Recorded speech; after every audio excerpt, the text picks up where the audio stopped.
실제로 이게 오늘 일어나고 있는 변화를 좀 더 잘 이해할 수 있을 것 같아서 먼저 소개해 봅니다.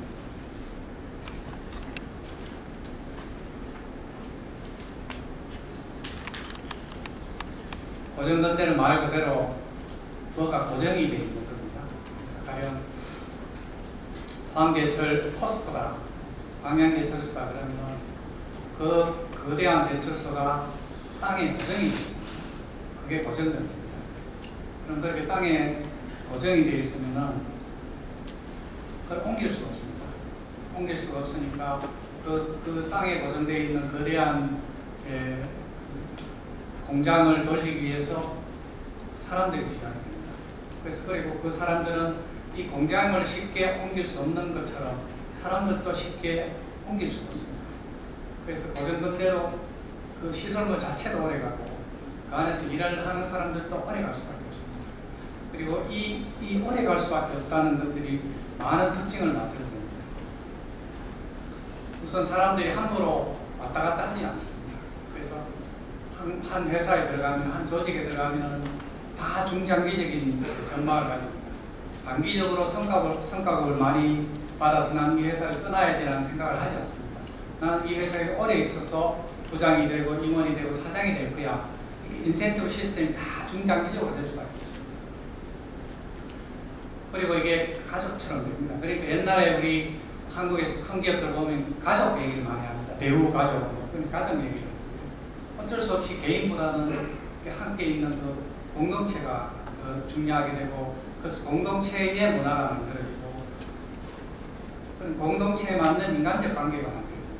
그리고 회사와 노조는 서로 미워하지만은 서로가 꼭 필요하다는 걸 서로 압니다. 그 대규모 자본 투자를 한 공약도 사람들이 올 수 있는 공약을 돌릴 수가 없는 거고 노조도 회사가 없이는 존재할 수 없다는 걸 알기 때문에 서로 좋아하지 않더라도 동반자라는 걸 압니다.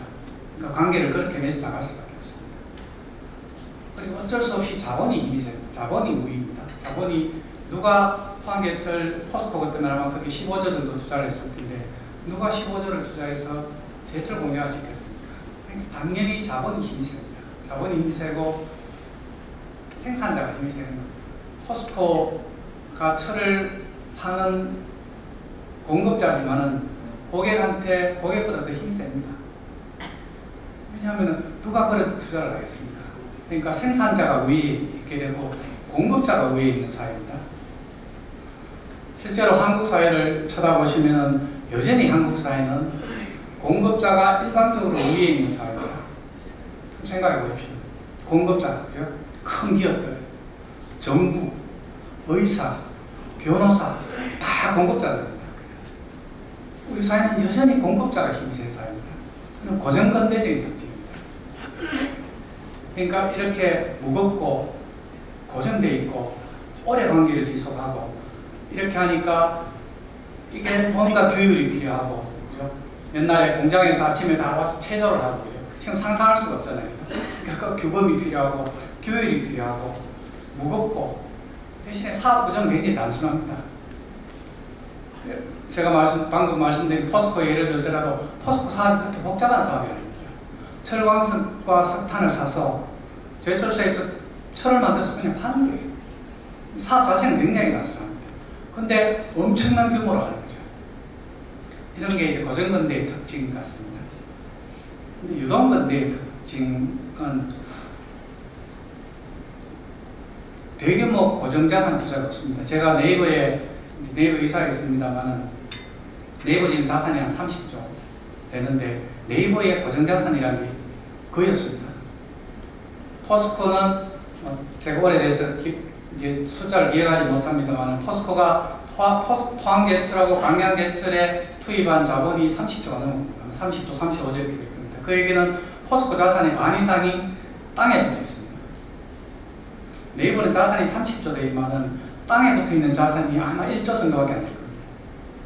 그러니까 땅에 붙어 있는 고정된 자산이 거의 없습니다. 네이버의 자산이라는 것은 다 유동자산입니다. 언제든지 옮길 수 있는 자산입니다. 당연히 네이버는 공장이 뭐냐 그러면, 네이버 공장은 네이버에서 일하는 개개인들의 머리 안에 들어있습니다. 그러니까 이게 발을 가지고 있는 사람들의 머리 안에 공장이 들어가 있으니까 공장이 왔다 갔다 합니다. 공장이 사람들 머리 안에 들어가 있으니까 힘이 회사에 있다고 볼 수 없습니다. 그래서 이게 자본이 왔다 갔다, 쉽게 왔다 갔다 할 수 있고, 사람들이 쉽게 왔다 갔다 할 수 있는 이제 구조입니다. 그러면은 이 구조 자체가 많은 특징을 만들어냅니다. 기본적으로 부를 만들어내는 기본적인 힘이 지식이 있습니다. 지식이나 소프트웨어 같은 게 있습니다. 탤런트가 쉽게 이동합니다. 큰 규모의 중후장대 산업의 이제 경영자라고 생각하면, 이 경영자가 새벽에 잠을 설치게 되는 것은 회사가 오늘 그만두세요 라고 겁을 내는 겁니다. 네이버나 카카오 같은 회사에서는 반대의 일이 일어납니다. 창업자가 누가 새벽에 전화해서 저 그만둘래요 그럴까봐 잠을 못 자는 겁니다. 그러니까 힘이 반대로 가는 겁니다. 왜냐하면 부를 만드는 핵심 가치가 개인이 갖고 있는 탤런트로 넘어가고 있는 겁니다. 그러니까 당연히 그 사람이 움직이면 안 되는 겁니다. 여러분 이게 신문에 약간 이제 나니까 카카오든 네이버든 쿠팡이든 이런 회사에서 성공한 경영자들이 받는 보상은 여러분 상상을 불허하는 수준으로 있습니다. 카카오, 네이버, 쿠팡 이런 회사들이 마음씨가 착해서 그렇지 않습니다. 그 사람들이 부를 만들어내는 핵심 능력, 기능을 하니까 그 사람들한테 그런 보상을 주는 겁니다. 그러니까 이게 자본도 쉽게 움직이고 사람들도 쉽게 움직이니까 모든 게 단기적이 됩니다. 우리 오늘 여기서 만났으니까, 동료를 만났으니까 우리 나이 들 때까지 함께 일해요 이런 거 없습니다. 그냥 단기적으로 자기가 생각하는 목표하고 기업이 생각하는 목표가 맞으면 함께 일을 하다가 단기적으로 보상을 받고 그냥 언제든지 떠날 수 있는 겁니다. 가족이랑 생각 같은 거 없습니다. 그러니까 단기적 전망과 단기적인 인센티브 구조를 갖고 돌아가는 셈이 되는 겁니다. 그러니까 공동체적이라기보다는 개인 베이스고, 옛날에는 공동체제만 지금 그냥 계약 베이스입니다. 계약대로 계약을 하고 계약 조건이 안 맞으면 떠나고 그냥 그런 관계가 되는 겁니다. 말씀드렸듯이 재능이 자본보다 적어도 비슷하거나 더 위에 있기 시작합니다. 그리고 그러다 보니까 어쩔 수 없이 소비자 사회입니다. 공급자보다는 소비자가 더 힘이 세게 됩니다. 옛날에 그 중후장대 기업들하고 네이버니 카카오니 하는 기업들하고 차이는 고객이 왕이다라는 책에서 나오는 얘기 때문이 아니라 고객의 니즈를 누가 조금이라도 먼저 캐치해내느냐가 사업을 결정해버리기 때문에 어쩔 수가 없습니다. 온 관심이 어떻게 하면 소비자의 니즈를 조금이라도 더 충족시킬 수 있을까가 온 회사의 관심사입니다. 옛날에 중후장대 산업의 기업은 꼭 그럴 필요가 없습니다. 힘을 내가 갖고 있고 사는 사람이 아실 때가 많거든요. 근데 여기는 고객이 필요한 것을 남들보다 조금 더 비싸게 늦게 캐치하면 회사가 가버리니까요. 그러니까 이제 비로소 사용자 우위의 사회가 됩니다. 이게 그냥 착해서 고객을 위하는 게 아닙니다. 고객을 위하지 않으면 자기가 죽게 구조가 바뀐 겁니다. 그러니까 무조건 고객을 중심으로 생각하지 않는 되는 시대로 넘어가고 있는 겁니다. 그리고 고객이란 게 그냥 아주 사소한, 가볍고 사소한 욕망, 가볍고 사소한 소망 이런 걸로 소비를 하는 거거든요. 가령 지금 페이스북 이 시청이 400주 되죠. 정확한 숫자는 모르겠습니다. 수백 주 되거든요. 페이스북의 한 일이 뭐겠습니까? 페이스북의 한 일이란 게 사람들이 뭔가를 올렸는데 저쪽에서 좋아요 좋아요 누르면은 그렇게 좋아할 줄을 어떻게 알겠어요? 그게 좋아할 줄은 알겠지만은 이렇게 수백조 기업을 만들 정도의 엄청난 욕망을 인간이 갖고 있다는 걸 어떻게 알겠어요? 인간들이 자기가 올렸는데 저기서 좋아요 좋아요 그러면 미치는 줄 어떻게 알겠어요? 그런 식의 욕망, 사실은 굉장히 사소할 거거든요. 그런 욕망이라는 게 인간한테는 엄청나게 많은 거예요. 근데 그 사소한 욕망, 남한테 인정받고 싶고 남한테 칭찬받고 싶은 인간의 그 사소한 욕망 때문에 몇백 조짜리 기업이 나오는 거예요. 그러니까 이게 그 고객의 니즈라는 것은 사소하고 가벼운 거지만은 그렇게 해서 그 니즈를 충족시켜서 만드는 사업 규모는 엄청나게 됩니다. 그리고 뭐 아주 이게 일반적으로 다 이해된 상태는 아닌 것 같은데 기존의 제조보다도 지금 얘기하는 그런 서비스비나 플랫폼이 사업이 훨씬 복잡해요. 저는 IT 제조하는 사람이었는데 그죠? 큐넥스라는 IT 제조를 하다가 네이버 이사회에 들어가서 수년이 지났는데 제가 알게 된 거는 와우 제조보다 훨씬 복잡하고 그래서 거꾸로 이쪽 서비스업에서 제조업을 보면 단순해 보이는 거예요. 이쪽이 훨씬 진화한 동물이에요. 이쪽이 훨씬 진화한 동물이니까 오히려 제조업은 그 진화가 덜 된 동물처럼 보이는 거예요. 사업 구조 자체는 훨씬 복잡해요. 이쪽이. 그래서 이런 게 고정근대와 유동근대의 특징인데 이런 개념을 이렇게 보면은 현재 우리 사회에서 벌어지고 있는 일이 어떤 일인지를 이해하는 데 조금 참고가 된다는 생각을 합니다.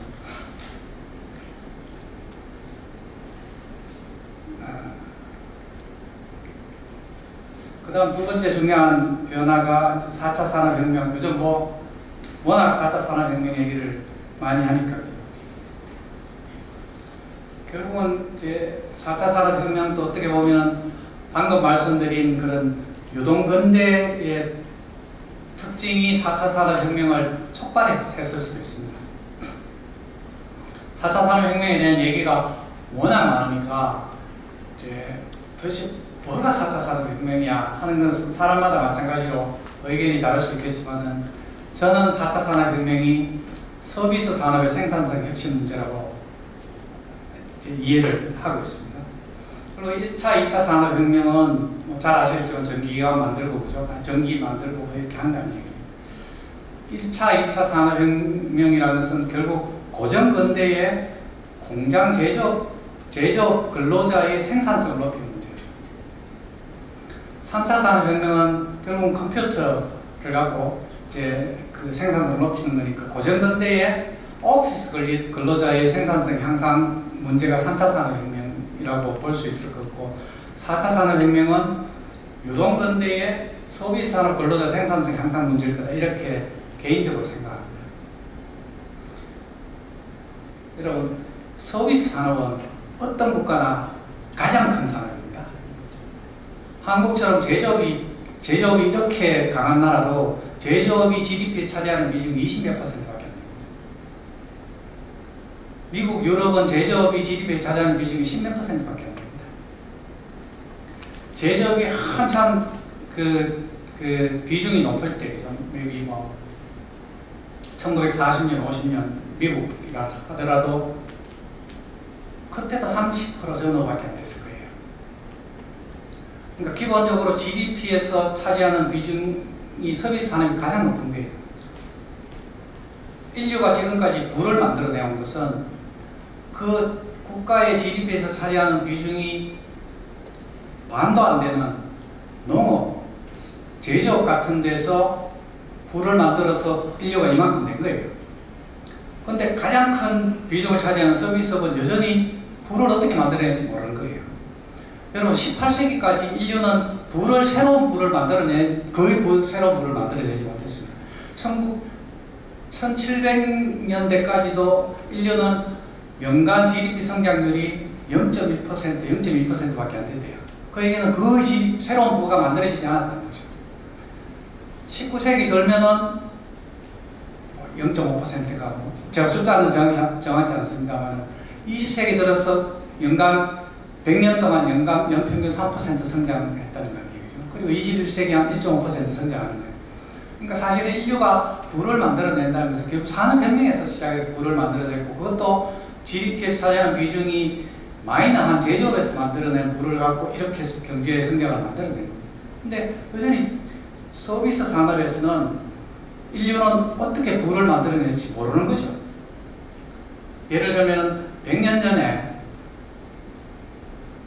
식당에서 일하던 식당에서 서빙하는 사람의 생산성은 지금 거의 개선되지 않았습니다. 100년 전에 간호사 한 사람의 생산성은 지금 생산성하고 거의 변하지 않았을 거예요. 100년 전에 백화점에서 백화점 플로어에서 영업하는 영업 점원의 생산성은 지금하고 거의 다르지 않았을 거예요. 그러니까 지난 100년 동안, 지금 100년이 아니죠. 그러니까 인류 역사상 서비스 산업의 생산성을 높일 수 있는 방법을 지금까지 몰랐던 거죠. 저는 4차 산업혁명이 그 문제를 해결하겠다는 겁니다. 요즘 얘기하는 무슨 AI, 빅데이터, 초고속 통신망, 반도체 등등 이런 기술들이 융합이 되면서 갑자기 서비스 생산성을 높이는 방법을 인류가 찾아낸 것처럼 보입니다. 그래서 저는 그게 4차 산업혁명처럼 보입니다. 물론 이제 사업을 하는 개인의 의견이니까 이게 어느 정도 이제 현실에 가까울지는 모르겠습니다만 저는 이제 그렇게 생각합니다. 책에서 많이 나오는 얘기입니다만은 GE가 항공기 엔진을 옛날에 항공기 엔진 만들어서 파는 제조업. 지금은 GE가 항공기 엔진을 만들어서 파는 게 아니고 자기 항공기 엔진을 단 비행기가 서울서 뉴욕을 갔다 오면 그 날아간 거리만큼 돈을 받는 거거든요.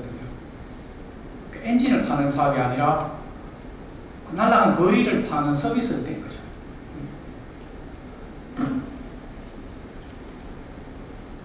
자동차 산업이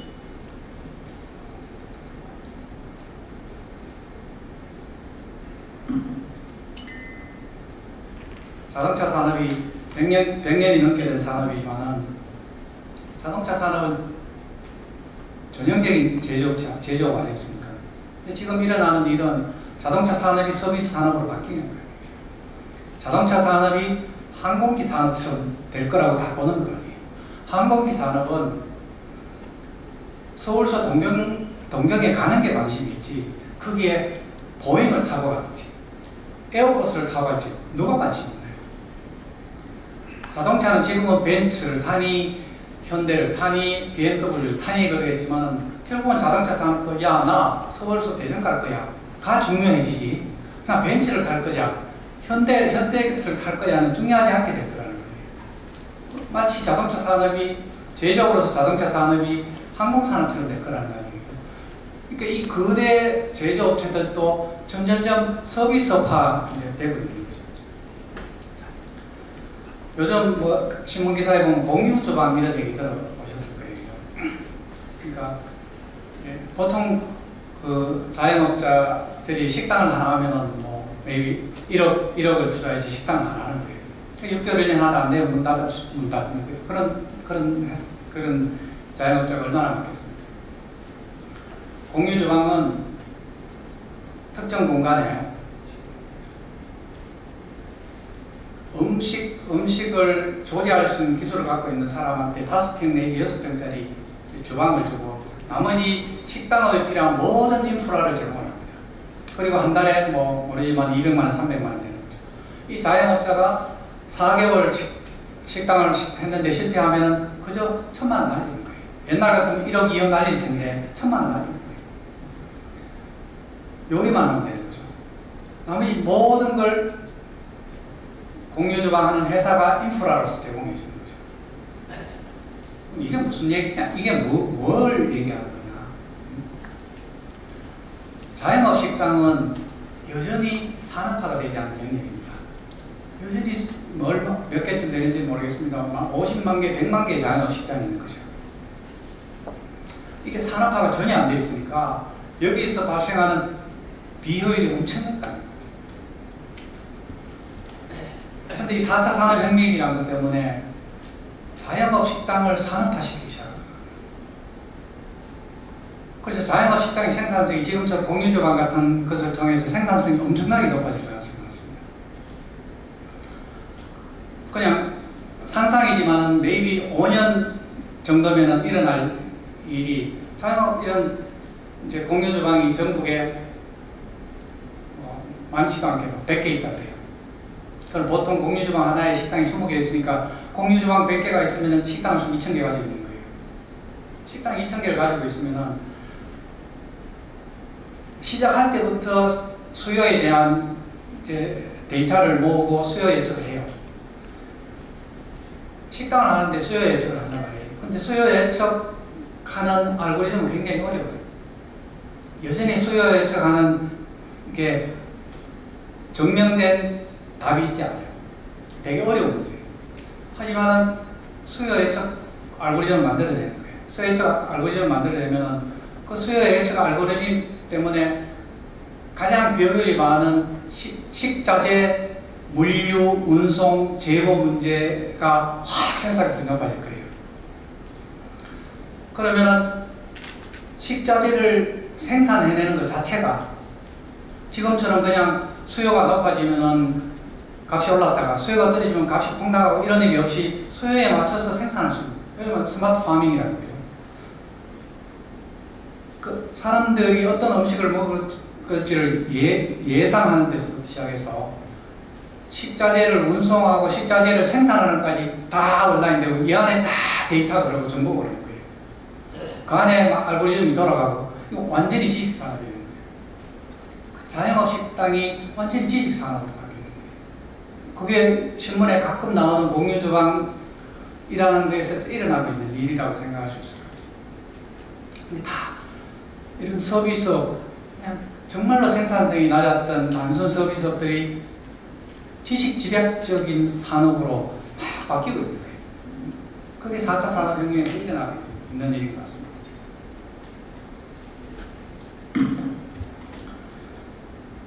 그리고 이게 그런 이게 그 서비스업에서 이제 하는 게 경험이 가치가 높지 않습니까? 경험 가령 요즘 이제 음식 배달 시키지 않습니까? 음식 배달 시키시면은 그 이륜차를 가지고 음식 배달하는 친구들이 돈을 많이 버는 친구들은 한 달에 700~800만 원 벌고 초보자들은 200만 원, 300만 원 벌어요. 그럼 왜 똑같이 음식 배달을 하는데 이 친구는 700~800만 원 벌고 이 친구는 200~300만 원밖에 못 버냐? 경험이에요. 이 친구는 배달 콜이 뜨면은 이 식당은 경험적으로 지금 가면은 20분을 기다려야 된다는 걸 알아요. 그 콜 안 잡아요. 신참자는 그게 뭔지를 모르니까 그 콜을 잡아요. 가서 20분 기다리는 거예요.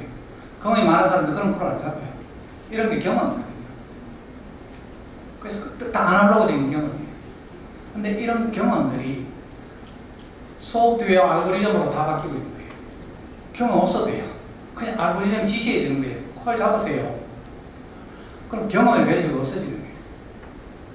경험의 밸류가 없어지는 대신에 국가 전체의 생산성이 높아지는 거예요. 예를 들면 국가 전체적으로 라이더 10,000명이 100만 개 배달했는데 이 디지털 소프트웨어 알고리즘 갖고 라이더 10,000명이 150만 개씩 이게 그 배달할 수 있게 되는 거예요. 생산성이 높아지는 거예요. 서비스 생산성이 높아지는 거, 이 서비스 생산성이 높아지는 것 뒤에는 지금 말씀드린 지식이 있는 거예요. 이런 지식이 서비스 산업의 생산성을 높이는 거예요. 그래서 부가 유동근대의 지식집약적 서비스 산업에서 폭발적으로 증가하는 거예요. 여러분 지금 신문 카카오, 네이버, 쿠팡, 무슨 세철연, 세철연은 서비스업은 아니지만은 어쨌든 새로 엄청난 시총을 갖게 되는 기업들은 다 4차 산업혁명 관계된 기업들이에요. 시총은 매출이나 이익에 비해서는 적지만은 그 시총이 의미하는 것은 미래가 그 안에 들어있거든요. 그래서 그 시총이 미래를 보여주는 거예요, 사실은. 그래서 미래는 이미 넘어간 거예요. 제가 뭐 그런 것까지 계산할 필요는 없지만 단순하게 계산해 보시면 그죠? 내일 한 10분, 20분만 서시면 될 거예요. 지금 이 4차 산업혁명의 서비스 섹터에서 일하는 기업들의 시총을 더해 보십시오. 더해보면, 저는 안 더해봤지만 아마 볼 것 없이 기계, 건설, 철강, 조선 이 모두 합한보다 시총이 훨씬 클 거예요. 한국의 주력 산업에서 반도체, 뭐 전자 쪽 몇 개를 빼고 나머지 시총을 다 더하는 것보다 더 클지 몰라요. 미래는 이미 넘어간 거예요. 미래는 이미 4차 산업혁명 서비스 산업 쪽으로 이렇게 넘어갔다고 봐야 돼요. 그냥 우리는 과거의 레거스 때문에 여전히 과거에 컸던 그게 그 사회의 주력인 것처럼 보이지만 미래는 이미 넘어간 거예요. 그래서 대부분의 국가에서 서비스 산업에서 부를 창출하는 능력, 그게 국가의 미래를 결정할 게 거의 분명해 보입니다. 저는 그게 4차 산업혁명이다. 4차 산업혁명이라는 이 기회를 가지고 서비스 산업에서 부를 더 많이 창출하는 국가, 물론 그 서비스 산업에 부를 창출한다는 게 지식 산업이거든요. 지식 산업에서 부를 더 많이 창출할 수 있는 방법을 찾아내는 국가가 부강한 국가가 될 거다. 그렇게 생각합니다. 그게 이제 4차 산업혁명인 거고요. 그 다음 이제 기업가의, 그래서 4차 산업혁명하고 연계된 게 저는 이제 기업가의 시대가 올 거다. 이미 기업가의 시대가 오고 있다. 지난 5, 60년을 생각하면 한국 사회는 경영자의 시대였어요. 우리 사회에서 유능하고 똑똑한 분들은 다 경영자가 되고 싶은 거예요. 대기업의 경영자, 정부의, 여기도 계신 정부의 장관, 병원장, 이런 거대 조직의 책임자가 되고 싶은 거예요. 그러니까 지난 5, 60년 동안 한국 사회의 엘리트들은 다 경영자가 되고 싶다는 거예요. 거의 분명히, 저는 거의 확신하건데 앞으로 한국 사회에서 가장 똑똑한 사람들은 기업가가 될 거다. 왜냐하면 새로 부를 만들어낼 기회가 기하급수적으로 커지는 거예요. 옛날에는요, 사람들이 이거 쓰면 좋겠네 하는 아이디어가 있더라도 그거를 그 사람들이 필요한 제품이나 서비스를 만들어내려면 기술자 한 10명을 채용해서 그걸 막 개발해서 그 다음 그걸 사람들한테 알리려면 신문 광고하고 TV 광고하고 하다 보면 100원이 들어요. 그래서 야, 이게 그 사업 사람들이 필요할 것 같긴 한데 그 사업 갖고 돈을 기껏 벌어야 70원 벌 것 같은데 그 사업 하는데 100원이 드네. 그러니까 사업이 안 되잖아요. 그죠? 그런 사업이 깔렸었거든요. 지금은 그 사업 70원 벌 것 같은데 지금은 옛날에 100원 들었던 게 15만 원 돼요. 옛날에 10명 정도가 들어서 뭐 홈페이지나 온라인 쇼핑몰을 만들던 게 지금 소속된 인재가 한 명이 만들 수 있어요. 10명을 뽑을 필요가 없어요. 한 명만 뽑으면 온라인 쇼핑몰을 하나 만들 수 있어요. 옛날엔 TV 광고하고 신문 광고 해야 됐지만 요즘 공짜로 할 수 있는 SNS 광고에 너무 많아요. 옛날처럼 100원을 안 들여도 되는 거예요.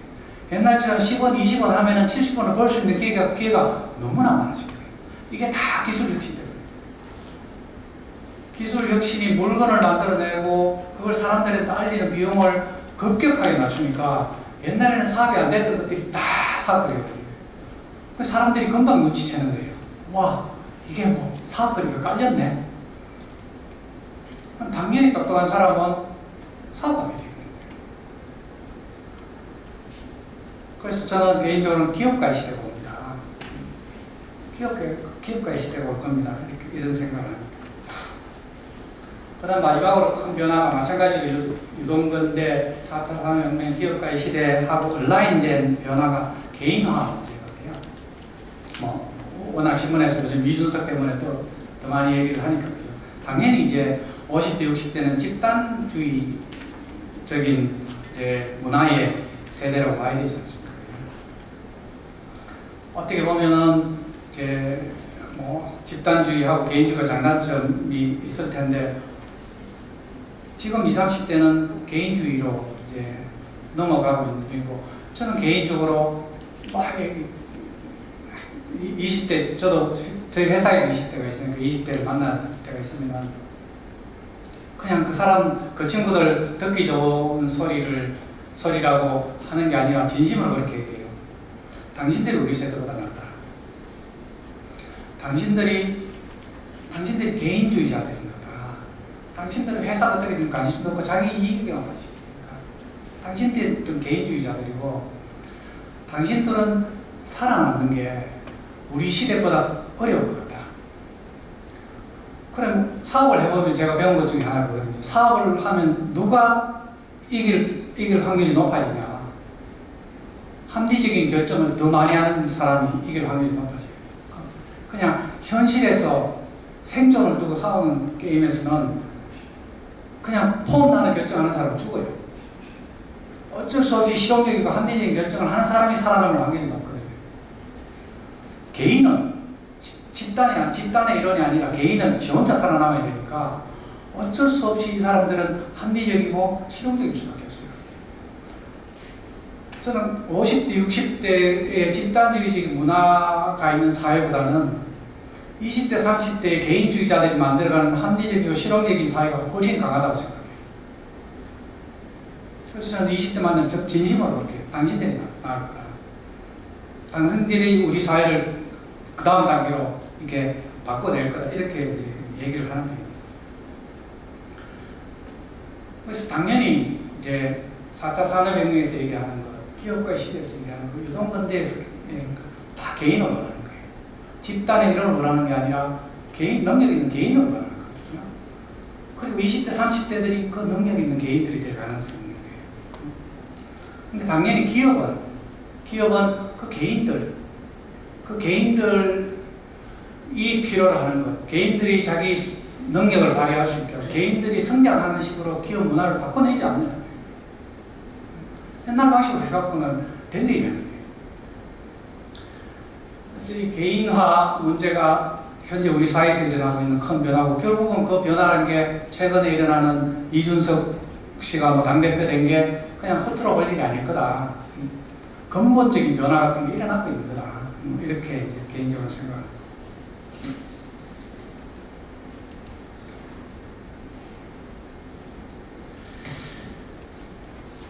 그래서 이게 이제 뭐 좀 더 이제 매크로한 측면에서 이제 변화에 대한 이해라면은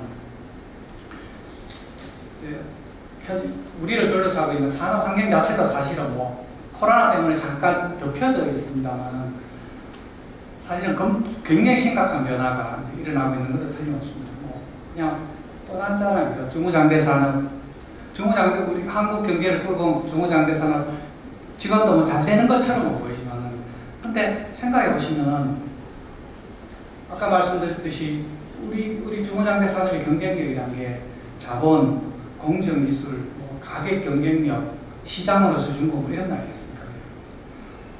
모든 게 유효하지 않게 돼요. 우리가 중국하고 경쟁해서 자본을 투입하는 게임에서 이길 방법이 없는 거.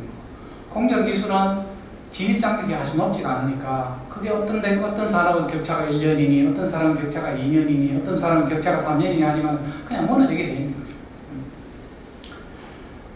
그냥 반도체가 예외인 이유는 반도체만이 자본하고 기술을 결합하는 데서 모이기 때문에, 나머지 한국의 중후장대 산업은 기술에 대한 결합을 못하고 자본 위주의 게임을 했기 때문에 진입장벽이 높지 않게 돼요.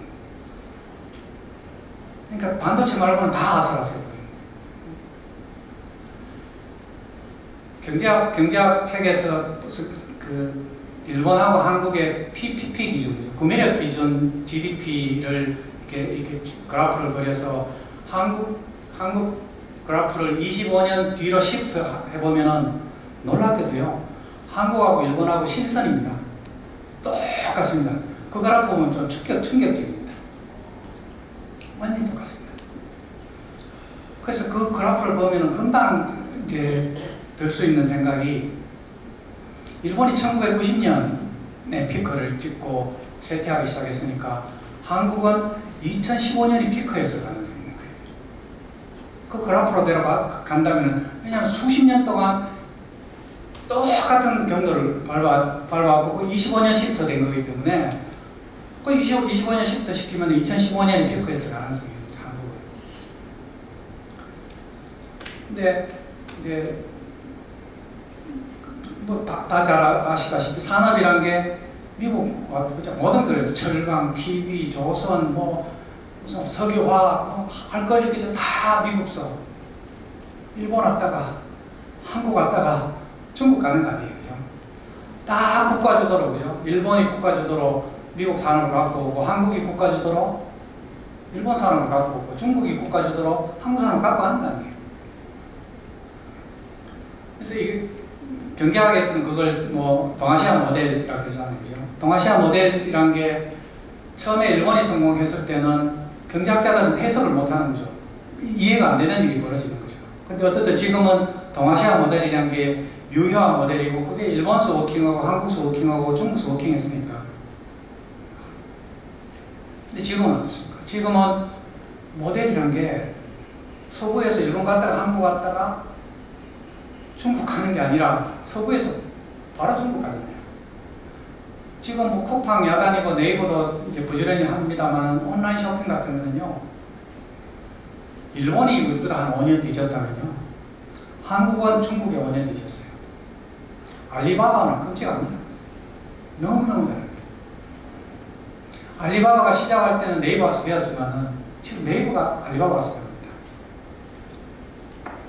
이미 중국이 먼저 가버리는 거예요. 그래서 이게 한국이 처해 있는 이제 현실일 가능성이 많습니다. 한국이 갖고 있는 찬스는 지금 말씀드린 4차 산업혁명에서 성장할 포텐셜을 어떻든 갖게 된 거예요. 왜 갖게 됐냐? 그건 학자들이 설명을 해야 될 문제인데요. 개인적으로는 적어도 한국의 경제 미래에 대해서 비관적인 사람이었다가 최근 5년 사이에 아닐 수 있겠다 하는 생각을 갖게 되는 것은 벤처병이에요. 혹은 그게 벤처라고 표현하든 신경제라고 표현하든 혁신경제라고 표현하든, 이 새로운 경제가 한국이 일본이 가던 역사적 경로를 그대로 따라가다가 어느 순간 다른 경로를 걷기 시작했다는 생각이 들어요. 왜 한국이 일본하고 다른 경로를 걷기 시작했을까? 그거는 학자들이 이제 좀 더 연구를 해봐야 되겠지만, 어떻든 지금 봐서는 분명히 보여요. 어느 순간부터 한국이 일본하고 다른 경로를 걷기 시작한 거예요. 지금 4차 산업혁명 관계된 일들일 거예요. 전기차만 보세요. 전기차만 보더라도 일본이나 유럽 회사들 중에 뭐 벤츠, BMW조차도 전기차에서 막 헤매고 있잖아요. 일본 다 헤매고 있거든요. 전기차니 뭐 자율주행차 이런 데서. 현대차는 뭐가 얘기가 많지만 그래도 글로벌리는 살아남을 회사 중에 하나로 현대차를 뽑는단 말이에요. 살아남을 수 있을 거다, 현대차는. 왜 다른 행동을 하고 다른 패턴을 다른 경로를 걷는 건가? 그래서 어쨌든 4차 산업 이제 혁명에 맞는 인프라를 한국이 어쨌든 갖게 된 건 분명히 보여요. 그래서 미국과 중국을 제외하고는 4차 산업혁명에 성공할 포텐셜을 갖고 있는 것은 한국인 것 같아요. 그래서 우리가 이걸 잘할 수 있을지 없을지는 정부도 잘해야 되고 기업도 잘해야 되겠지만은, 적어도 한국이 일본이나 유럽을 넘어갈 수 있는 기가 막힌 찬스를 갖고 있는 건 분명해 보여요. 물론 신문을 보면은 너무나 이게 엉터리를 하는 일들이 많지만은, 그래도 한 발짝 떨어져서 생각해 보면은 이런 정도라도 해내는 게 신기할 정도로 어쨌든 뭔가를 만들어내고 있는 건 분명해 보이고, 그게 다 이제 이 4차 산업혁명에서 얘기하는 이 특징의 상당 부분을 한국이 갖고 있는 거예요.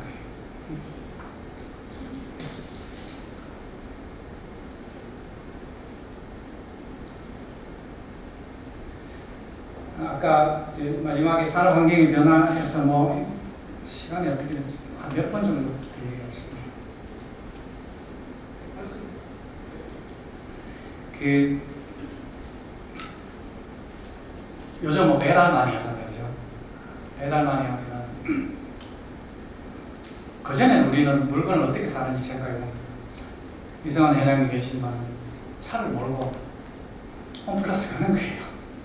홈플러스 가면은 거기 뭐 궁금한 게 있으면 그 플로어 세일즈맨이 냉장고 잔뜩 있는 것 중에서 뭐가 좋고 나쁘고 하면은 거기서 구매 결정을 하는 거예요. 혹은 냉장고 정도 무거운 게 아니면은 어쨌든 거기서 뭐 그 야채도 사고 뭘 해서 집에 오는 거예요. 우리가 가정이 유통점으로 가는 거예요. 지금 여러분 배달시키는 것은 뭐냐면은 유통이 집으로 오는 거예요. 방향이 반대가 된 거예요. 옛날에는 우리가 차를 몰고 유통점에 갔지만은 지금은 유통점이 차를 몰고 집으로 오는 거예요. 우리가 유통점에 가는 것은 GDP에 잡히지 않아요. 그건 그냥 노동이에요. 유통이 차를 몰고 집에 오는 거는 다 잡이에요. 다 GDP에 다 잡혀요. 집에서 하던 노동이 잡으로 바뀌는 거예요. 아까 공유주방 얘기했잖아요. 가정의 주부들이 늘 점심을 준비하고 저녁을 준비해요. 그건 다 노동이에요. GDP 하나도 안 잡혀요. 음식을 배달시키잖아요. 그건 누군가 거기서 요리를 해야 되고 그건 잡이에요. 그리고 그 잡이고 거기서 GDP가 만들어지는 거예요. 방향이 다 반대가 되는 거예요. 방향이 반대가 되면은 다 잡이 만들어지고 노동이 만들어지는 거예요. 지금 얘기하는 거의 다 서비스업이에요. 다 서비스업이에요. 노동이 하던 게 작업이 되고 산업이 되는 거예요. 그래서 이 일들이 가능하게 된 배경은 아까도 말씀드린 다 지식들이에요. 소프트웨어 기술, 반도체 기술, 통신 기술, 다 그 기술들이 뒤에 있기 때문에 이런 반대의 일이 생기는 거예요. 그 일을 어느 사회가 더 잘해낼 건가 하는 게 결국은 어느 사회가 부를 더 잘 만들어낼 건가를 결정하게 됩니다. 그게 지금 일어나고 있는 변화처럼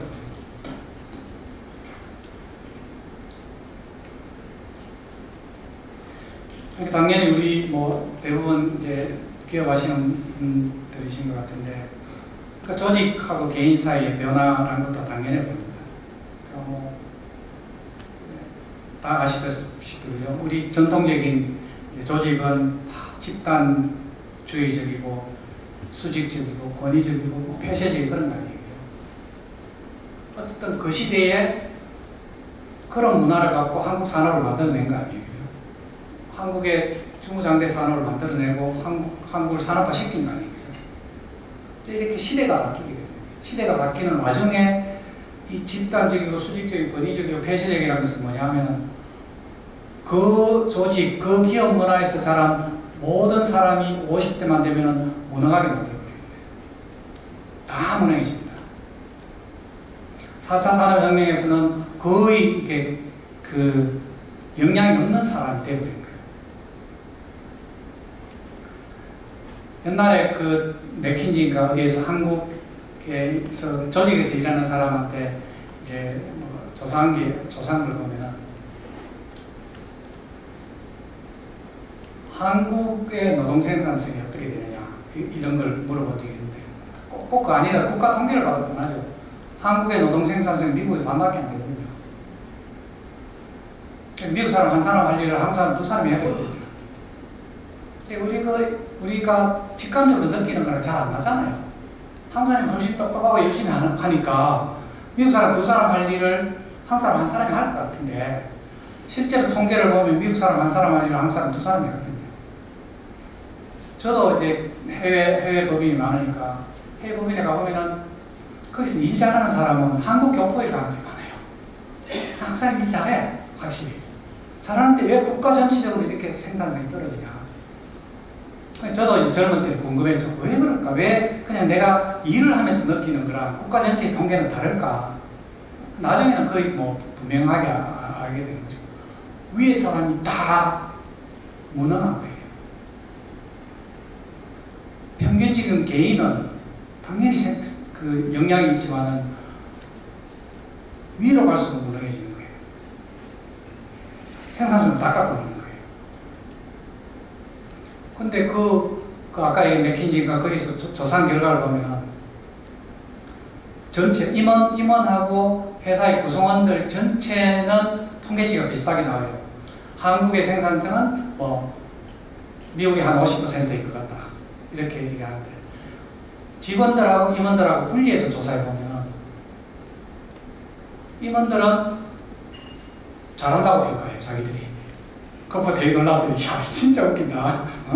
실제로 생산성을 다 깎아먹는 것 같은데 스스로는 굉장히 생산성이 높다고 생각하는 거예요. 그래서 기본적으로 생산성이 높지 않습니다.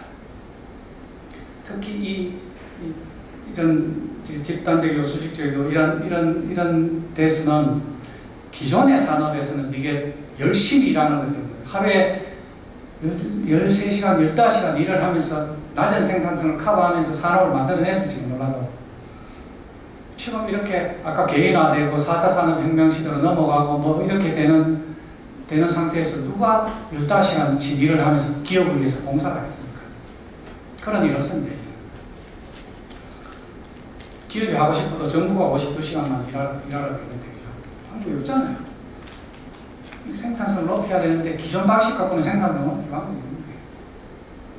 그러니까 어차피 조직도 개인도 훨씬 수평적이고 자율적이고 개방적으로 되는 수밖에 없어요.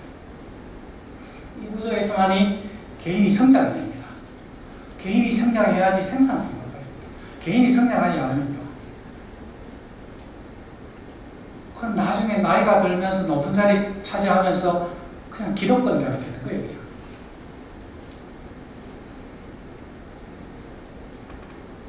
그리고 이게 한국이나 일본 기업들이 왜 진정으로 글로벌 기업이 안 되느냐. 글로벌 사업을 해요. 다 해외 파니까. 근데 아무도 글로벌 조직이 없거든요. 일본 기업 중에서 글로벌 조직이 하나도 없습니다. 한국 기업 중에서 글로벌 조직이 하나도 없습니다. 집단적이고 폐쇄적인 조직에서는 능력 있는 외국 사람이 들어와서 자기 능력을 발휘할 방법이 있는 거예요. 들어와서 6개월, 1년만 일해보면 압니다. 이게 안 되네. 다 나가거든요. 현재 조직 구조와 문화 갖고는 유능한 외국인하고 함께 일을 해서 기업 경쟁력을 높일 수 있는 방법이 없는 거예요. 이렇게 글로벌 조직을 만들어내려면 문화를 바꿔내는 수밖에 없거든요.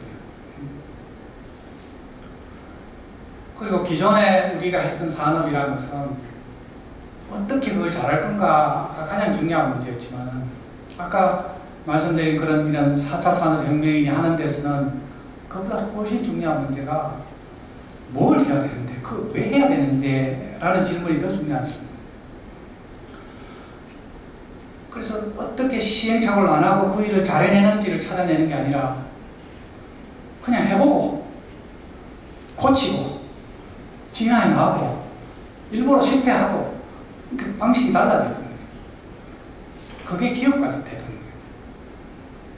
그게 기업가적 태도고 그게 혁신의 기반이니까 이 패러다임이 바뀌어져야 되는 거죠.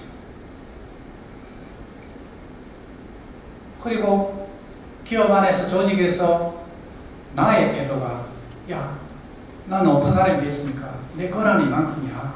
나 정말 열심히 했어. 이렇게 사는 거 아니에요. 그죠? 그렇게 살면은 한국 조직에서 흔히 보이는, 물론 뭐 외국 조직이 이상적이지는 않지만은 다 뭐 우리 경험하잖아요. 나발이 만들잖아요. 영업부수장, 생산부수장이 영업에 시비를 넣으면 내 나발이 네가 왜 원수되잖아요. 네 나발을 왜 내 건드려. 다 사일로를 만드는 거 아니에요. 각자 성을 만드는 거 아니에요. 그래서 내 권한과 내 노력이 아니라 어떻게 내가 더 공헌할 수 있고 나는 어떻게 책임질 건가에 포커스를 맞추는 식으로 변화되지 않으면 그럼 일단 자기가 성장이 안 되니까 당연한 거 아니에요, 그죠? 자기가 권한을 즐기려고 그러고 자기 지위를 즐기려고 그러는데 어떻게 자기가 성장하겠어요? 자기가 책임지려고 그러고 자기 공헌하려고 그래 자기 성장하지. 결국은 자기한테 유리한 거거든요, 그죠? 근데 이게 그전에는 그게 작동했을지 몰라도 지금 우리가 보고 있는 이 변화된 환경에서는 옛날 방식 바꾸는 정말 방법이 없는 거죠. 그러니까 바꿔야 됩니다. 그래서 이런 것들이 이제 이런 새로운 산업에서 일을 하는 조직의 리더십이 이제 가져가야 될 핵심 같은 것 같습니다. 그래서 이런 식의 변화를 만들어내야 된다. 뭐 저희 얘기하는 걸 뭐 좋아하지는 않습니다. 휴맥스는 거의 30년 가까이를 IT 제조업안에서 매출이 한 1조 5천억 정도 한 IT 제조업안에서 몇 년 사이에 1조 5천억 정도 된 IT 제조업을 빵을 만들고 있습니다. IT 기반의 서비스 산업으로 완전히 넘어가고 있습니다. 제 생각은 오늘 말씀드린 그거였습니다. 제가 만약에 처음에 산업혁명이 일어나는 그 전에 있었다고 칩니다. 누군가 어디서 전기기관을 만들었는데 여전히 사회를 지배하고 경제의 대부분을 차지하는 것은 농업. 그런데 어떤 구석에서 누가 전기기관을 만들어요.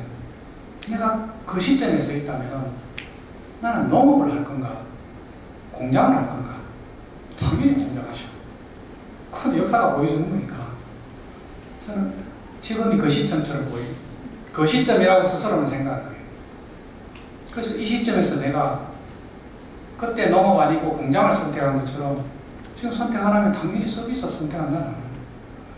그래서 30년을 하던 매출이 1조 5천억이 되는 서비스업을 급격하게 줄여나가고 있고 IT 베이스의 서비스업으로 사업을 완전히 옮기고 있습니다. 그냥 뭐 그냥 이렇게 생각한다가 아니라 저는 그냥 건 거죠. 그냥 이 생각에 저와 휴맥스의 운명을 건 거죠. 그래서 그냥 I'm serious. 진지하게 하는 생각입니다. 그냥 좋은 소리 하는 게 아니라 이렇게 생각해서 실제로 기업을 그렇게 바꿔내고 있습니다. 그렇게 이제 고민을 많이 해서 한 생각입니다. 이런 말씀을 마지막으로 드리겠습니다. 고맙습니다.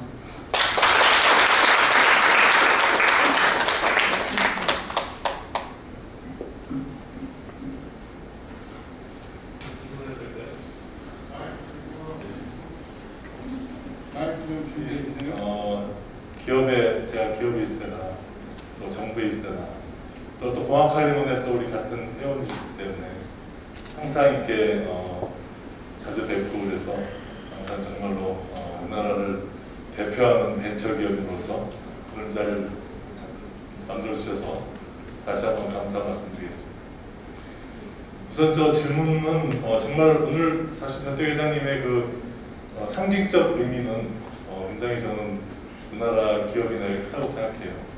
특히 1998년도에 우리나라의 그 IMF 직후에 휴맥스를 만드시고 사실 어떻게 보면 IMF 꼭 그 문제이시죠? 그전에부터 사업하셨지만 그래서 실제로 이제 항상 우리가 벤처 1세대라고 하면 몇 분 이렇게 꼽는 분에 항상 들어가는 분이 휴맥스의 변대 회장님이신데 그래서 그런 상징적 의미를 가지고 지금 오늘 그런 어떤 철학들을 오늘 이 발표하시는 거에 많이 묻어 있었기 때문에 굉장히 아주 감명 있게 들었고 또 많이 또 배웠습니다. 한 가지 이제 좀 질문의 포인트는 그러한 관점에서 이 시대의 변화, 정말 저도 이 초변화 시대라는 말을 얘기를 많이 쓰고 있습니다만 그런 시대에서의 변화 속에 대한민국 기업이 가야 될 길이 뭔가, 특히 대한민국 경제가 가야 될 길이 뭔가에 대한 걸 질문을 드리고 싶은데요. 지금 아까 말씀대로 대한민국은 제조업 기반으로 큰 나라이고 전 세계에서 독일하고 한국이 어떤 면에서는 제조업 비중이 지금 거의 30%가 되니까 우리나라 서비스업 비중이 55%, 60%가 되니까 거의 두 배 차이인데 항상 지금 나온 얘기가 제조업 중심과 서비스업 중심에 대해서 서비스 산업을 키워야 한다는 얘기들이 많이 나오고 있거든요. 근데 사실은 이제 저는 항상 믿고 있는 게 뭐냐면 지금 현재 4.3혁명의 가장 중요한 메시지 중에 하나가 업의 경계가 없어지고 있다. 그 서비스업이냐 제조업이냐 이게 이제 다 민글되면서 하나의 그 새로운 산업으로 이제 발전하고 있는데, 그런 면에서 지금 말씀하신 대로 지금 휴맥스도 완전히 서비스로 이제 바꾸고 계시고, 근데 제가 항상 이제 그런 그 제조업을 기반으로 두고 뭐 서비스업을 융합시키고 하는 걸로 하는 서비타이제이션이라는 게 추세기는 맞는데, 그런 과정에 대한민국의 숙명은 이 국내 시장만 가지고는 안 된다 하는 게 이제 우리의 이제 숙명이기 때문에, 휴맥스가 좋은 기업으로 거듭나서 서비스 기업으로 거듭나서 돈을 버시는 건 뭐 그거는 뭐 이제 완띵이고, 또 하나는 국가적으로 봤을 때 과연 그게 국내 시장 중심의 그 변화만 가지고 대한민국이 이제 성장할 수 있겠냐 하는 문제가 있어서, 근데 당장 문제는 이제 서비스 산업이 해외 나가기가 마땅치가 않잖아요. 그래서 지금 네이버 또 이사회 의장을 맡고 있을 때 네이버도 항상 제가 기대했던 게 어떻게 하면 글로벌라이즈를 할 거냐, 그래야 진정한 국가에 기여하는 기업이 될 텐데요. 라인이 이제 그런 일을 이제 많이 하고 있죠. 근데 어쨌든 라인도 하나 문제는 뭐냐면, 일본의 라인은 일본 기업이지 사실상 한국에 기여하는 게 상대적으로 좀 미흡하다는 생각을 했고, 그래서 그런 관점에서 질문을 좀 드리고 싶은 것은 변비관님도 생각하시기에 대한민국의 경제 정책이 이 글로벌라이제이션을 어떻게 받아들일 거냐. 그러니까 세계화가 굉장히 중요한 명제라면 서비스 산업을 중심으로 한 세계화는 상당히 어려운 관점에서 대한민국 숙명적으로 제조업 중심의 세계화를 해왔는데, 앞으로 이 서비타이제이션 문제를 어떻게 세계화와 연결하면 좋겠는가, 어떻게 서비스 산업을 세계화시킬 수 있겠는가, 이런 거에 대한 좀 전대 의장님의 관점을 좀 듣고 있습니다. 이게 이제 애플을 이제 보시면은 애플의 이런저런 애플의 기능을 쓰시면은 이제 사람들이 편리하고 좋으니까 애플을 많이 쓰는데, 애플은 그런 앱부터 하드웨어까지 다 하지 않습니까? 지금 아까 말씀드린 4차 산업 혁명에서 얘기하는 서비스 산업의 특징 중에 하나는 소비자를 가장 잘 만족시켜야 되는데, 소비자를 가장 잘 만족시키려면 그 뒤에 있는 밸류 체인을 밖에 다 해야 되는 거예요. 애플의 앱이 제공하는 서비스를 소비자가 가장 편리하게 잘 쓰려면 하드웨어까지 같이 해야 되는 거예요. 그러니까 최근에 보면 하드웨어 산업이 다시 움직이는 게, 서비스를 하면은 그 서비스를 가지고 다른 회사보다 더 나은 서비스 퀄리티를 만들어내려면은 심리스하게 하드웨어까지 같이 다 해야 되는 거예요. 휴맥스도 새로운 서비스 산업에서 필요한 하드웨어를 내부에서 하고 있습니다. 그러니까 당연히 지금 일어나는 서비스에서는 하드웨어도 같이 이제 그 산업이 만들어질 가능성이 많은데, 아까 말씀드린 거하고 방향은 좀 반대고요. 아까 말씀드린 것은 제조업에 기반한 뭐 서비스 말씀인데, 제 포인트는 서비스업에서 이겨내려면 하드웨어까지 해야 됩니다. 그런 식으로 산업이 이제 이렇게 움직이고 있다는 것은 좀 분명해 보이고요. 아까 라인 말씀하셨는데, 하드웨어는 한국이 해외에 팔 수 있다는 국가란 걸 증명해냈습니다. 너무나 많은 하드웨어를 팔고 있습니까? 한국이 소프트웨어를 팔아낼 수 있는 국가냐? 모릅니다. 팔아본 적이 없습니까? 경쟁 못합니다. 소프트웨어. 글로벌리 성장한 소프트웨어 회사가 하나도 없지 않습니까? 모릅니다. 서비스를 파는 것은 소프트웨어를 파는 것보다 더 어렵습니다. 그래서 네이버가 라인을 일본에서 성공시킨 것은 뭔 이런 일이 벌어질 수 있을까? 소프트웨어도 못 팔던 국가가 어떻게 서비스를 팔 수 있을까? 뭐 그런 사건이라고 개인적으로 생각을 하는데, 따져보자면 이 근거를 찾아낼 수도 있는 것 같아요. 예를 들면 우리 저는 DJ 정보공이 굉장히 크다고 보는데 이 초고속망 같은 것 때문에 한국 소비자의 리콰이어먼트가 굉장히 까다로워진 거예요. 그럼 그 국가에 있는 소비자의 요구가 까다로운 것은 그 국가의 큰 경쟁입니다. 그런데 기업들은 어쩔 수 없이 그 요구를 충족시키기 위해서 계속 사업, 제품이나 서비스를 진화시킬 수밖에 없습니다. 그렇게 하다 보면 그게 해외보다 훨씬 강한 서비스나 제품이 되는 거죠. 그래서 한국의 IT 서비스 관계된 소비자 욕구가 워낙 강해서 한국의 서비스가 상대적으로 글로벌리보다도 경쟁이 있을 가능성이 있습니다. 그 자체는 경쟁이 있는데 그걸 글로벌리 파는 거가 우리가 경험이 많지 않아서 그런데 어떻든 라인 이제 나가고 당연히 네이버가 웹툰 지금 미국서 지금 굉장히 빠른 속도로 이제 성공하고 있고 지난달에 그 카카오 웹툰 피코마라는 게 일본서 너무나 빠르게 성장을 해서 그 짧은 시간에 일본 웹툰을 만들어내면서 8조 밸류에이션으로 6천억인가 7천억 펀딩을 받았거든요. 그러니까 일본의 만화 시장이 그거 엄청난데 거의 분명히 네이버하고 카카오가 일본 만화 시장을 먹을 것 같아요. 그러니까 서비스들이 막 팔려나가는 거죠. 어쨌든 쿠팡도 일본의 오피스 하나를 이제 상점 하나를 냈다고 그러더라고요. 이제 그런 사례들이 막 생기는 것 같아요. 그래서 유럽에서 네이버에 대한 요청이 많습니다.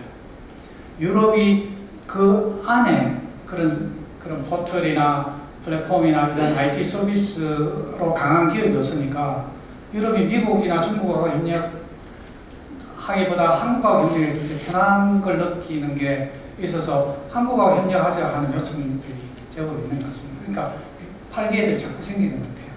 그래서 뭐 팔 수 있을 것 같은 생각이 하나 있고 하나는 이게 뭐랄까요 이해가 충분치 않다고 느끼는 게 여러 분들하고 얘기를 나눠보면 제조업이 부를 만들어내고 잡을 만들어내는 기본이라는 생각을 하는 분이 많은 것 같아요. 근데 부란 뭘까? 우리가 부를 만들어내자 그러는데 도대체 부가 뭘까? 부가 뭐길래 우리가 그 부를 만들어내자 그러는 걸까? 부는 도대체 어떻게 만들어지는 걸까? 이렇게 생각해 보면은 뭐 제가 경제학자가 아니니까 뭐 길게 설명드릴 수는 없지만은 부를 만들어내는 과정이라는 것은 결국은 생산성을 높이는 거거든요. 생산성을 높이는 거라는 것은 결국 효율을 높이거나 혁신하는 거거든요. 그렇게 효율을 높이거나 혁신하면 무슨 일이 벌어지냐면은 논 한 마지기에 쌀을 10가마 생산하다가 논 한 마지기에 쌀을 11가마 생산하는 거예요. 그럼 한 가마의 부가 만들어질 거예요. 그게 부가 만들어지는 과정이거든요. 부가 만들어지는 과정에 무슨 일이 벌어졌냐 하면은 경영 효율을 높이거나 혁신이 일어난 거거든요. 그 두 가지 일이 10가마 생산하던 논에서 11가마 벼를 만들어내는 거거든요. 그러니까 한 가마의 부가 만들어지는 거예요. 그죠? 그럼 그걸 다른 식으로 해석하면은 쌀 한 가마 가격이 떨어질 거예요. 그전에는 쌀 한 가마에 10원 했던 게 쌀 한 가마에 9원에 살 수 있는 거예요. 사람들이 어떤 물건을, 자기가 필요한 물건을 더 싸게 살 수 있는 것은 그건 부가 증가했던 증거예요. 그러니까 인간의 욕망을 더 싸게 충족시키면 부가 증가할 거예요. 내가 배가 고파서 뭘 먹고 싶은데 쌀을 더 싸게 살 수 있으면 그 부가 증가해야 되는 거예요. 내가 편하게 앉고 싶은데 의자를 더 싸게 살 수 있으면 부가 증가한 거예요. 그 뒤에는 반드시 의자를 만드는 데 필요한 경영 혁신이 일어나거나 효율이 높아진 거예요. 그렇기 때문에 의자값이 싸진 거예요. 그러니까 인간의 욕망을 더 싸게 충족할 수 있는 것은 다 부가 증대되는 거예요. 옛날에는 좋은 음악을 들으려면은 집에 오디오 1000만원, 2000만원짜리 오디오를 사잖아요. 그죠? 그때는 1000만원, 2000만원을 들어야지 자기 좋은 음악을 듣고 싶은 욕구를 충족시켰는데 지금은 스트리밍 오디오 듣잖아요. 한 달에 10,000원만 하면은 옛날에 1000만원씩 2000만원 들어야 되는 퀄리티의 음악을 들을 수 있거든요. 같은 퀄리티의 음악을 듣는 가격이 엄청나게 떨어진 거예요. 부가 엄청나게 늘어나 있는 거예요. 그게 서비스입니다. 그러니까 우리가 부가 늘어난다는 것은 먹는 것, 이런 책상, 의자, 자동차처럼 물리적이고 손에 잡히는 게 아니라 인간의 욕망 그 자체. 인간은 여행도 하고 싶고 음악도 듣고 싶고 페이스북도 해갖고 좋아요 소리도 듣고 싶고 이게 다 인간의 욕망이거든요. 그 인간의 욕망을 훨씬 더 싸게 충족시켜줄 수 있으면 그 부가 늘어나요. 해외에 유럽 여행 가는 게 옛날엔 1000만원이니까 부자들만 갈 수 있었지만 지금 70만원, 80만원 갖고 유럽 여행 갖고 가면 그 뒤에 뭔가 일어난 거예요. 그 뒤에 뭔가 일어나니까 옛날에 1000만원 들었던 게 70만원, 80만원 갖고 할 수 있는 거거든요. 그러면 그 뒤에 혁신과 효율이 높아졌기 때문에 유럽 여행을 70만원, 80만원 할 수 있는 거예요. 그럼 부가 엄청나게 늘어나 있는 거예요. 그러니까 그게 서비스업에서 부를 만들어내는 과정이에요. 옛날에는 아까 말씀드렸잖아요. 배달하는데 지금 보통 3,000원, 5,000원 하잖아요. 그렇죠? 어느 순간 그죠? 혁신이 계속 일어나서 배달을 1,000원에 배달을 시켜 먹을 수 있을 거예요. 5년, 10년 내에. 그럼 뒤에 혁신이나 효율이 높아지는 거예요. 그럼 사람들은 지금은 배달비 3,000원 줘야 되는데 아까워서 이거 시켜 먹을까 그러다가 배달비 1,000원이면 쉽게 시켜 먹는 거예요. 그러니까 이게 서비스에서 부가 늘어나는 과정처럼 보여요. 그래서 그게 로컬에서도 부를 만들어낼 수 있다. 로컬에서도 부를 만들어낼 수 있고 로컬에서 부를 더 잘 만들어내면 해외 수 있다고. 그렇게 생각해요. 우리 전태규 회장님 1990년도 초에만 아주 우리나라의 최고의 혁신 기업이셨는데 지금 네이버에 이제 이사회 의장을 지금 하시면서 지금 본 강의도 이제 그런 것과 관련돼서 많이 저희들에게 가르침을 주고 계신데 마지막에 휴맥스의 미래를 말씀하셨는데 휴맥스가 지금 현재 자기 자본에 비해서 이제 시가총액 디스카운트가 많이 되어 있잖아요. 그리고 이제 H&I라는 또 그 비상장 회사가 하나 있고 계신데 아까 회장님 말씀 들으면은 뭐 H&I는 상장이 안 됐으니까 살 수가 없는 거고 휴맥스가 만약에 뭐 변화가 있다면은 사놔야 될 것 같은데 그 휴맥스하고 H&I하고 그 사업을 지금 어떻게 하고 계신지 마지막에 이제 거기에 회장님의 또 어떤 의지랄까 어떤 변화가 거기서 뭔가 마음에서 발생하면 그게 이제 점진적으로 조직으로 거기 갈 텐데 그에 대해서 좀 듣고 싶습니다. 네. 아까 말씀드렸듯이 굉장히 빠른 속도로 사업을 이제 바꾸고 있어서 지난 이제 3, 4년 동안 이제 뭐 새로운 아까 ITBS 서비스 업적으로 투자를 많이 했습니다. 이제 기본적으로는 이제 당장은 이제 모빌리티 이제 서비스 쪽을 이제 하는 셈이고요. 그게 조금씩 사람들이 이제 눈을 뜨고 대기업들도 다 방향을 그렇게 잡고 있는 거는 주차장 베이스, 주차장이 모빌리티 서비스의 허브가 될 거라고 이제 사람들이 이해하기 시작하는 겁니다. 그러니까 모빌리티 서비스한 게 뭐 요즘 얘기하는 무슨 소카니 이런 그 카셔링도 있고 뭐 카헤일링, 우버니 뭐 이렇게 하는 카헤일링 같은 것도 있고 전기차 충전도 해야 되고 무슨 세차도 해야 되고 발레 서비스도 해야 되고 등등등 이런 것들이 다 주차장 베이스로 일어나는 게 가장 경쟁력이 있을 거다라는 것은 사람들이 점점점 이해를 하고 있어요. 그러니까 저희는 좀 더 미리 이제 그럴 거라고 생각해서 일단 국내 주차장 여기는 아마 저희가 관리하지 않을 것 같은데 국내 대형 건물 주차장은 저희가 인수한 회사가 그냥 압도적으로 1등입니다.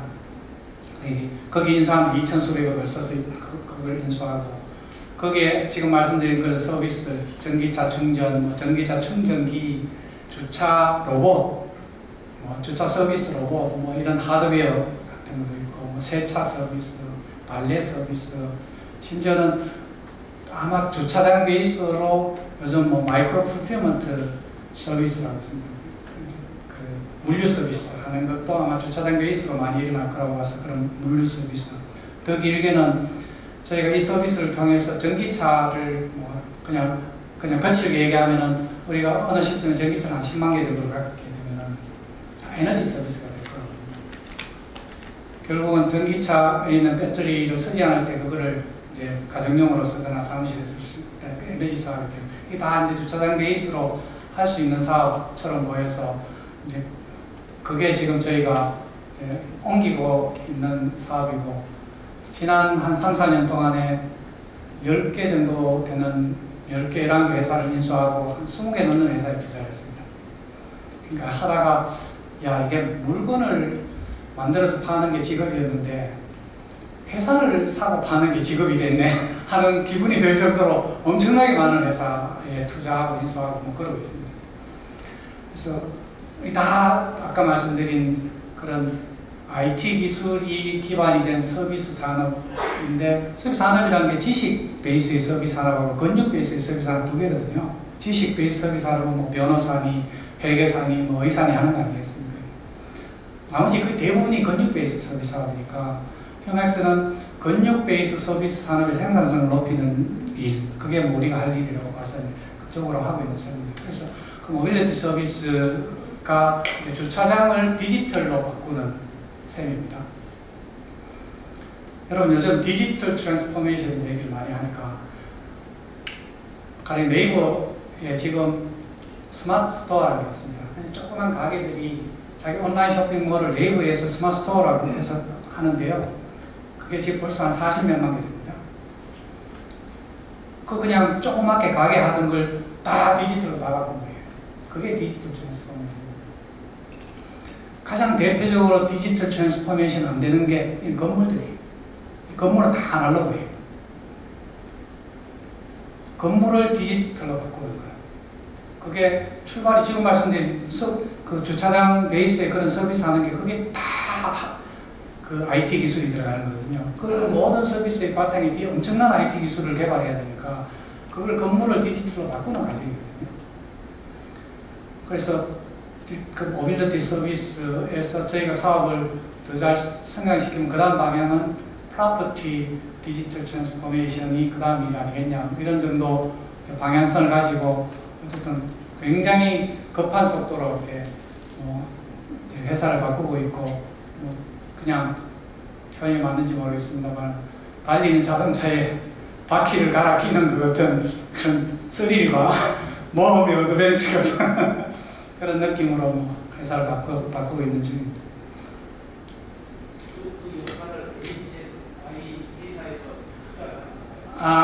지금 말씀드린 것은 대부분 휴맥스에서 투자하고 있습니다. 네. 휴맥스에서 투자하고 있습니다. 그 다음에 나중에 우리 변대기 회장님에게 그 따로 커뮤니케이션을 해야 되겠다라고 할 경우에 그 진짜 여기서만 그냥 그런 듯한 표정 짓지 마시고 진짜로 메모를 해가지고 우리 서미트 클럽 관할하는 CEO 서미트에 내주시면 그 소통을 해서 안을 바꾸셔도 거기에 따른 리플라이를 해드리도록 그렇게 하겠습니다. 또 오늘 이 자리에서 꼭 질문을 해야 됩니다. 그 호텔에서는 8시 50분까지 끝내달라고 한다는데 그러면 시간이 다 돼버렸거든요. 그래서 일단 마이크 레이디 퍼스트 의상 드리세요.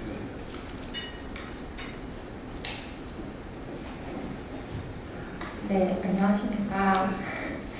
저는 노래방을 사업 아이템으로 잡고서 이제 지금 기획을 하고 있는 스타트업인데요. 어떤 사업이요? 노래방. 노래방이요? 네. 야, 저희가 노래방 기계 만들던 회사인데. 네, 안 그래도 회장님 위력을 보고 너무 반가워가지고 꼭 질문을 하고 싶다는 생각을 했습니다. 그래서 첫 번째 가볍게 드릴 질문은 노래방 18번이 있으시다면 어떤 곡인가 궁금하고요. 그 다음에 이제 두 번째 질문은 그 휴맥스가 셋탑박스를 만드는 회사더라고요. 근데 우리가 셋탑박스 하면 기본적으로 가정에 있는 그런 IPTV를 떠올리는데 그 셋탑박스가 그 가정용 IPTV 말고 노래방이라든가 아니면 뭐 헬스장에서 뭐 이렇게 운동을 하는데 지원하는 뭔가를 한다든가 그렇게 서비스업을 서포트할 수 있는 그런 그 비즈니스 모델은 없을까 하는 생각이 들어서 혹시 그런 쪽으로 뭐 하고 있는 게 있으면 좀 알고 싶습니다.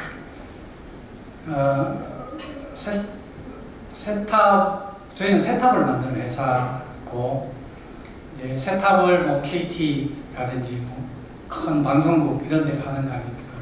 그리고 지금 말씀하시는 서비스는 저희가 주도하는 게 아니라 KT가 파는 원래 TV라 그러면 원래 TV 서비스를 팔 때 KT가 노래방 기능도 집어넣어야 되겠다라고 결정을 하면은 KT가 저희한테 세탑을 주문할 때 그 기능을 집어넣으세요 라고 얘기하면 저희는 집어넣는 거예요. 수동적인 거기 때문에 지금 말씀하시는 결정하는 주체는 저희가 아니라 방송 서비스를 하는 방송 사업자가 그걸 결정하게 됩니다.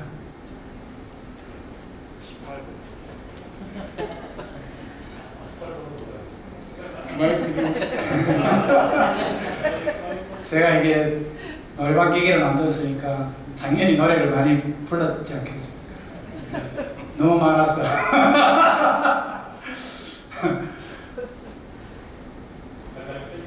아니, 이게 뭐 시간이 다 됐는데 농담해서 죄송한데 제가 이제 트로트를 이제 즐겨 부르는 편이었는데 이게 이제 제 동료나 후배들하고 노래 부르러 가면 트로트를 부르면 이제 눈치를 막 줘요. 그래서 어느 순간부터 노래를 못 부르겠더라고요. 그래서 이게 요즘 뭐 방송국에서 미스터 트롯 뭐 이런 것 때문에 이게 트롯을 불러도 되는 이제 시간이 됐는데 너무 코로나 때문에 그게 안 돼서 큰일입니다. 나중에 그건 개별적으로 답변해 주시면 질문하세요. 안녕하십니까. 메디라이크 전인탁입니다. 강의문을 잘 들었습니다. 이제 강의 중에 제일 인상 깊었던 말씀은 4차 산업혁명에서 살아남을 수 있는 나라가 대한민국이다 이런 말에 되게 감명이 깊었고요. 근데 가장 최근에 매스컴을 통해서 시가총액 3위를 두고 네이버하고 카카오에서 경쟁을 하고 있다는 소식을 접하고 그 두 회사가 자회사로 거느린 회사들이 100개가 넘어가는 중에 있습니다. 거꾸로 이야기를 하면 두 개 회사가 거의 독과점, IT에 돈이 될 만한 사업에 있어서는 대부분 다 하고 있다라고 이제 판단이 되고요. 그러면 과연 우리가 4차 산업혁명에서 살아남을 수 있는 포텐셜이 있는가라는 의문이 들거든요. 1세대 벤처 기업가로서 이런 그 밑에서 올라오고 있는 어떤 그 벤처 기업들, 스타트업 기업들한테 가장 중요하다고 생각되는 그런 요인들. 그 다음에 두 번째는 기존 이제 그 네이버의 이제 의장님으로서 큰 책임감을 가지고 이 회사들의 기본적으로 이 정도는 우리가 책임감을 가지고 있다. 두 가지를 조금 말씀 주시면 감사하겠습니다. 아까 말씀드렸듯이 이게 사용자의 요구를 파악하는 게 가장 중요한 시대가 됐다고 말씀드렸습니다. 우리가 뭐 큰 공장 지어서 경쟁력을 갖출 수 있는 시대가 아니니까 누가 먼저 사용자의 숨겨진 니즈를 먼저 잡아내느냐의 문제거든요. 그때 알리바바 마윈이 한국 와서 조선일보인가 어디 인터뷰한 거 보면은 그때 그냥 참 대단하다고 생각했던 게 질문이 가장 두려운 게 뭡니까? 이렇게 기자가 질문을 하니까 누가 나보다 먼저 고객의 니즈를 읽을까봐 늘 겁이 난다. 그렇게 얘기해요. 왜냐하면 네이버가 혹은 다음이 카카오보다 그런 메신저 서비스를 6개월 늦었거든요. 여기는 빵이고 여기는 60조짜리 회사가 되잖아요. 그냥 6개월 차이거든요. 그러니까 이게 그 작은 니즈를 몇 개월만 늦게 잡아내더라도 이게 그냥 하늘과 땅이 돼버리는 시대란 말이에요. 그리고 아까 말씀드렸듯이 그전에는 사업이 뻔했을 거 아니에요. 석유화학산업, 철강, 석유, 비료 이렇게 뻔했는데 인간의 욕구란 게 엄청나게 많으니까 그 엄청난 인간의 욕구는 이제는 다 사업이거든요. 다 사업이니까 네이버가 지금 걱정하시는 그런 것 때문에 신문에서 이렇게 비난도 듣고 하긴 하지만은 끊임없이 큰 회사들이 나오잖아요. 심지어는 10년 뒤의 시장은 카카오조차도 며칠 그저께인가 네이버보다 시총이 커져버렸잖아요. 쿠팡도 지금 네이버보다 시총이 커잖아요. 오늘 신문 보면 뭐지? 칼버튼인가?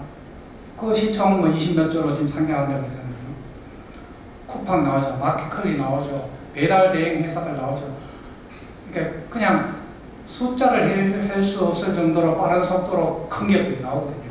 그래서 네이버가 독점한다, 카카오가 독점한다 하는 얘기를 할 필요가 없을 정도로 너무나 많은 기회가 막 생기는 것 같다는 생각이 들어요. 그래서 그러지 않을 거다. 이런 생각이 들고요. 두 번째 질문. 두 번째 질문은 그 1세대 벤처기업인으로서 그러니까 어떤 책임감, 그러니까 후배들한테 뭐 해주고 싶은 이제 그거는 이제 개인적인 말씀입니다. 이거는 네이버가 바깥에서 언론에서 이제 그렇게 이런저런 비판을 받는 것보다는 훨씬 더 조심하는 회사입니다. 거의 뭘 안 하려고 하는 회사입니다. 안에 있으면 이래도 되나 싶을 정도로 뭘 안 하려고 합니다. 뭘 하면 비판을 받으니까 기본적으로 안 하려고 합니다. 그래서 굉장히 도덕적이려고 애를 쓰고 조심하려고 애를 쓰는 건 틀림없어요. 근데 이제 저는 이제 1세대로서 나이가 이제 더 들고 했었는데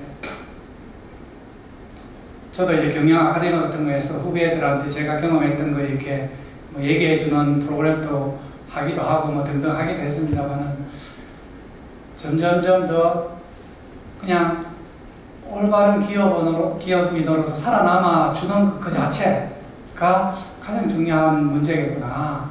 그래서 그냥 바른 기업인으로서 견뎌내자. 뭐 그게 선배가 해야 될 제일 큰일 같다 하는 생각 같은 걸 요즘 하게 됩니다.